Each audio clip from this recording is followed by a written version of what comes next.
In the 5th century, the Western Roman Empire was collapsing. Northern Italy was under constant attack from invading armies. One of the most feared leaders was Attila the Hun, whose forces devastated cities across Europe. When attackers approached cities like Padua and Aquileia, thousands of people fled in desperation. They escaped toward a strange place nearby, the marshy islands of the Venetian Lagoon. The lagoon was shallow, muddy, and full of shifting sandbanks. Invading armies hated terrain like this. Horses sank into the mud. Heavy armor slowed soldiers down. Large armies could not easily move through the water. To the refugees, it was the perfect hiding place. At first, the settlers built simple wooden huts on small islands. They believed the settlement would only be temporary. Gradually, the temporary shelters became permanent homes.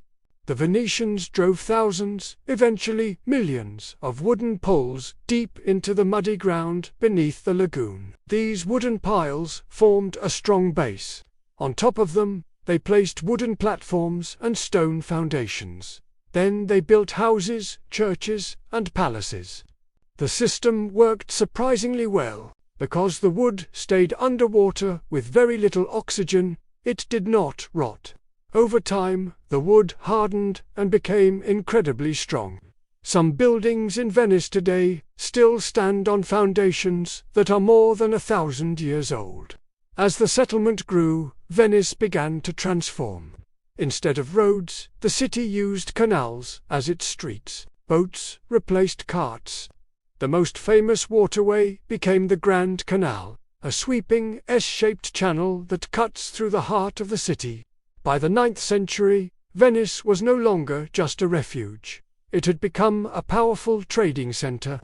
Merchants from Venice sailed across the Mediterranean, trading with distant cities like Constantinople, Alexandria, Damascus. They brought back spices, silk, precious stones. For centuries, Venice dominated trade in the Mediterranean. Grand palaces lined the canals. Magnificent landmarks were built, including St. Mark's Basilica and Rialto Bridge.